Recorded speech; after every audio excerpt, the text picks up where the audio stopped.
Hi everyone, I am Mujeeb and welcome back to our channel treasure of knowledge. दोस्तों, आज की इस video में आपको एक्सप्लेन कराने जा रहा हूँ और कैज़ोना ट्री एक पोएम है और इस पोएम को लिखा था तोरू दत्त ने। इसे पब्लिश किया गया था 1881 में, जब तक तोरू दत्त की डेथ हो चुकी थी। क्योंकि तोरू दत्त का जन्म हुआ था 1856 में और 1877 में इनकी डेथ हो चुकी थी। इनकी डेथ के बाद 1881 में इस पोएम को पब्लिश किया गया था। तोरू दत्त एक बंगाली पोइटेस थी और ये अपने चाइल्डहुड में ही, इट मीन्स अपने बचपन में ही अब्रॉड चली गई थी, इंडिया से बाहर चली गई थी। और इन्होंने जो अपनी एजुकेशन है वो फ्रांस और इंग्लैंड से कंप्लीट की। उसके बाद ये इंडिया रिटर्न आई और इंडिया रिटर्न आने के बाद इन्होंने बहुत सारी पोएम्स लिखी। उन पोएम्स में से एक इनकी फेमस पोएम है जिसका नाम है और कैज़ोना ट्री को इन्होंने फ्रेंच और इंग्लिश लैंग्वेज में लिखा है। तो यहाँ पे इस पोएम के अंदर कैज़ोना ट्री की तारीफें की गई हैं। इस पोएम्स के अंदर ये जो तोरू दत्त हैं, जो इसकी पोइटेस हैं, इस कैज़ोना ट्री की तारीफें करती हैं। कैज़ोना ट्री एक ऑस्ट्रेलियन पेड़ है। जी हाँ, मोस्टली ये ऑस्ट्रेलिया के अंदर पाया जाता है। बात करते हैं इसके टाइटल के बारे में। तो इसका जो टाइटल है और कैज़ोना ट्री, तो और से मतलब यहाँ पे पोइटेस है और इनके बहन भाई हैं। मतलब यहाँ पे ये अपने खुद के पर्सनल अकेले के बारे में नहीं बता रही, ये अपने बहन भाई के बारे में ही बता रही, इसलिए यहाँ पे और कैज़ोना ट्री वर्ड यूज़ कर रही हैं, जो कि इस पोएम का टाइटल है। ठीक है, एक बात मैं आपको और बता दूं, ये जो पोएम है इसमें 5 स्टेंजाज हैं और ईच स्टेंजा में 11 लाइन्स हैं। इस तरह से टोटल 55 लाइन्स की ये पोएम्स है जिसको हम समझने जा रहे हैं। ठीक है, तो इस पोएम्स के अंदर यहाँ पे जो ट्री के बारे में बता रही है, क्योंकि इससे इनकी मेमोरीज जुड़ी हुई है। और तोरू दत्त बचपन में इस ट्री के नीचे खेला करती थी अपने बहन भाइयों के साथ, जिनको इन्होंने अब लॉस्ट कर दिया है, इट मीन्स खो दिया है, जिनकी डेथ हो चुकी है। तो इनके जो बहन भाई थे अब्जू और आरू, तो उनके साथ ये इस पेड़ के नीचे बचपन में खेला करती थी। इनकी जो यादें हैं, इनकी जो मेमोरीज हैं इस ट्री से जुड़ी हुई हैं, जिसको अब ये रिमाइंड्स कर रही हैं, इसलिए इस ट्री के बारे में बता रही हैं और इस ट्री की तारीफें कर रही हैं।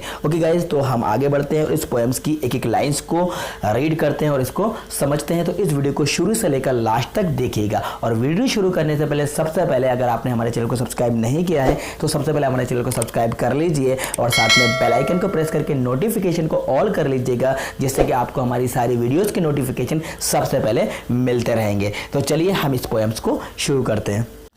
Like a huge Python winding round and round, एक विशाल अजगर की तरह गोल गोल घुमावदार।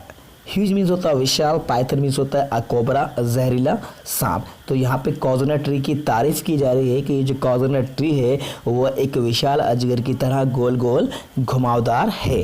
The rugged trunk indented deep with scars, और वो जो पेड़ है उस पेड़ का तना खुरदुरा है और उस पर गहरे घाव के निशान हैं। और रग्ड मीन्स होता है रफ एंड ओल्ड, खुरदुरा। और ये जो ट्रंक है, ट्रंक मीन्स होता है किसी भी पेड़ का तना, स्कार्स मीन्स होता है वॉन्ट्स मतलब घाव। तो ये जो पेड़ है वो विशाल अजगर की तरह से गोल गोल घुमावदार है और उसका जो तना है वो खुरदुरा है और उस पर गहरे घाव के निशान हैं। Up to its very summit near the stars, वो पेड़ इतना ऊंचा है कि मानो सितारों के पास में हो। A creeper climbs in whose embrace is bound no other tree could live, बेल ने इस पेड़ को चारों ओर से कसकर जकड़ कर रखा है और इस तरह से बेल किसी और पेड़ को जकड़ कर रखती है तो शायद ही वो जिंदा रह पाता। No other tree could live but greatly the jets where the scarf and flowers are hung in crimson clusters, all the boughs among, whereon all they are gathered bird and bee। तो चलिए हम इसको भी समझ लेते हैं। किंतु इस साहसी पेड़ ने इस बेल को ऐसे ओढ़ कर रखा है जैसे कोई दुपट्टा ओढ़ता है, और वो बेल जो है वो उसका कुछ भी नहीं बिगाड़ सकती।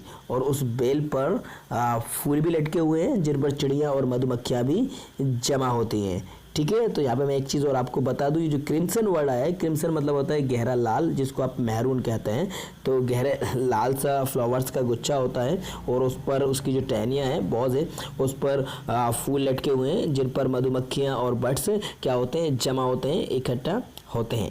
चलिए हम इसको नेक्स्ट लाइन इसकी रीड करते हैं। Often it nights the garden overflows with one sweet song that seems to have no close, sung darkling from our tree while man repose.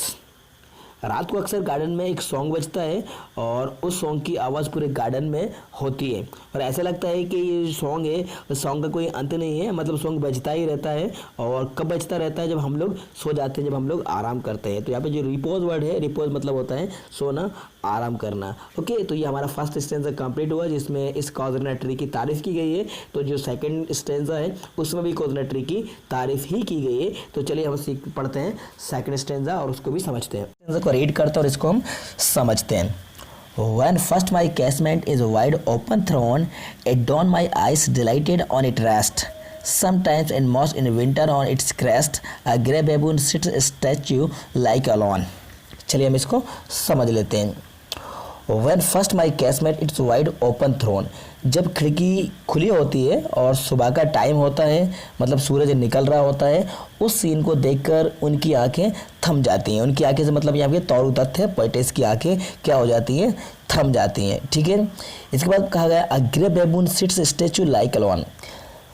कभी कभी ज़्यादातर विंटर में इस कोकोनट ट्री के ऊपर एक ग्रे कलर का बैबून, मतलब होता है एक लंगूर, बड़ा सा बंदर कहा जाता है, बैबून आकर क्या करता है? वो बैठ जाता है, इस पर आकर बैठ जाता है। Watching the sunrise while on Lars boss, और जो लंगूर है वो पेड़ पर बैठकर सूरज को निकलते हुए देखता है। His puny offspring leap about and play, उसके जो छोटे छोटे बच्चे होते हैं, उसके जो नन्हे बच्चे होते हैं, वो नीचे पेड़ की टहनियों पर क्या करते हैं? खेलते हैं। ठीक है, बैबून आकर बैठ जाता है, सूरज को निकलता हुआ देखता है और इसके जो हिज पियोनी है, वो छोटे छोटे उसके जो नन्हे बच्चे होते हैं वो क्या करते हैं? इस पेड़ की टहनियों पर क्या करते हैं? खेलते हैं। ठीक है, and far and near kokilas hailed the day and to their pastures wend our sleepy cows and in the shadow on the broad tank cast. चलिए हम इसको भी समझ लेते हैं। कोयल जो जगह जगह है, पेड़ के पास में भी है और पेड़ के दूर में भी है, वे सब गाना गाती हैं और बताती हैं कि दिन निकल गया है। और जो हमारी सुस्ताई हुई गाय है वो अभी अभी उठी है, मतलब नींद में है, कहा गया ना स्लीपी काउज, तो वो अभी अभी क्या है? अभी अभी उठी हैं और वो नींद में है। वो क्या करती हैं? वो चारागाह जाती हैं चारा चरने के लिए। ठीक है, तो यहाँ पे ये जो वर्ड यूज़ हो रहा है पॉस्चर्स, तो पॉस्चर्स मतलब यहाँ पे होता है चारागाह। चारागाह मतलब यहाँ पे चारा चरने के लिए जो कैटल्स होते हैं वो चारागाह चारा चरने के लिए जाते हैं। ठीक है, by that hoar tree so beautiful and vast, the water lilies spring like snow enmassed. चलिए हम इसको भी समझ लेते हैं। और पेड़ की छाया बड़े से वाटर टैंक के ऊपर पड़ती है और वो जो वाटर टैंक है एक पुराने से पेड़ के पास में है। उस वाटर टैंक के पास में वाटर रिलीज उग जाती हैं जो बिल्कुल बर्फ़ की तरह से लगती हैं। ठीक है, इस स्टेंजा का ये मतलब था जो मैंने आपको एक्सप्लेन करा दिया है। ठीक है, आई होप दैट आपको ये स्टेंजा भी समझ में आ गया होगा। चलिए हम इस रीड करते हैं इसके थर्ड स्टेंजा को और उसको भी जल्दी से समझ लेते हैं। ओके, थर्ड स्टेंजा की फर्स्ट लाइन को रीड करते हैं। But not because of its magnificence dear is the coconut to my soul. तो इसके मतलब को समझ लेते हैं। पोएटेस कहती हैं कि बेशक ये कोकोनट ट्री है, बेहद ही खूबसूरत है, पर इसकी खूबसूरती की वजह से मैं इससे प्यार नहीं करती हूँ, इसकी कोई और वजह है। ओके, नेक्स्ट लाइन है beneath it we have played though years may roll, O sweet companions love with love intense. और जो पोएटेस कहती है और वो जो पेड़ है उस पेड़ से इसलिए प्यार करती है क्योंकि उस पेड़ के नीचे हम लोग खेल चुके हैं, हालांकि इस बात को सालों बीत चुके हैं। ओके, अब ये बहुत पुरानी बात हो चुकी है, लेकिन इस पेड़ के नीचे हम लोग खेल चुके हैं, मतलब पोएटेस और पोएटेस के जो बहन भाई हैं वो उस पेड़ के नीचे क्या कर चुके हैं? खेल चुके हैं। For your checks shall the tree be ever dear, blend with your images it shall arise, in memory till the hot tears blind mine eyes। चलिए हम इसको भी समझ लेते हैं। अब पोएटेस कहती हैं कि वे अपने भाई बहन को बहुत ज़्यादा प्यार करती है, मतलब ये जो पेड़ है उस पेड़ पे उसको उनकी इमेजेस नज़र आती हैं, उनको उनके फेसेस चेहरे नज़र आते हैं, क्योंकि जो पेड़ है इसी पेड़ के नीचे तो उसके बहन भाई खेला करते थे जो अब गुजर चुके हैं, जिनकी डेथ हो चुकी है, लेकिन अब इसको उनके बहन भाई की इमेजेस इस पेड़ पर यहाँ पर दिखती हैं। ठीक है, क्योंकि वो अपने बहन भाइयों से बहुत ज़्यादा प्यार करती थी, इसी वजह से वो इस कोकोनट ट्री से भी प्यार करती है। ठीक है, क्योंकि इससे उसकी ये मेमोरीज मतलब यादें जुड़ी हुई हैं। आगे हम इसको पढ़ते हैं। In memory till the hot tears blind mine eyes, what is till that's like murmur that I hear. तो अब हम पढ़ लेते हैं इसके बारे में। चलिए हम आगे और रीड करके आपको बता दूं, फिर एक्सप्लेन करा दूंगा एक साथ। Like the sea breaking on a shingle beach, it is the tree's lament an eerie speech that haply to the unknown land may reach. Okay. अब पोएटिस कहती हैं कि तुम्हारी तस्वीरें इस पेड़ से मिल गई हैं और मेरे भाई बहनों की यादें आ जाती हैं, और वो जो यादें हैं तब तक मेरे माइंड में रहती हैं जब तक मेरे गर्म आंसू मेरी आंखों को धो नहीं देते हैं। ठीक है, तो इस पेड़ से ये बात करती है और बताती हैं कि इस तरह से वो अपने मेमोरीज़ को इससे कनेक्ट करती हैं। इसके बहन भाइयों की यादें इस पेड़ को देखकर इसको आती हैं। जब जब इस पेड़ को वो देखती है, इस पेड़ को देखने के बाद उसको उसके बहन भाई की यादें आती हैं और इसकी आंखों से आंसू बहने लगते हैं। ठीक है, ये था हमारा थर्ड स्टेंजा। ओके दोस्तों, इस तरह से हमने फर्स्ट, सेकंड और थर्ड स्टेंजा इस वीडियो में कंप्लीट कर लिए हैं। वीडियो थोड़ा लंबा हो जाएगा, इसलिए मैं फोर्थ और फिफ्थ स्टेंजा को अपनी नेक्स्ट वीडियो में एक्सप्लेन कराऊंगा। उम्मीद करता हूं आपको फर्स्ट, सेकंड, थर्ड स्टेंजा जो मैंने एक्सप्लेन करा है वो आपको अच्छे से समझ आ गए होंगे। तो इस वीडियो को लाइक कर देना, शेयर भी कर देना, और हाँ, हमारे चैनल को सब्सक्राइब जरूर कर देना। बहुत जल्दी हम नेक्स्ट वीडियो में इसकी जो रिमेनिंग फोर्थ और फिफ्थ स्टेंजाज हैं वो भी हम इसको समझेंगे। Thank you so much.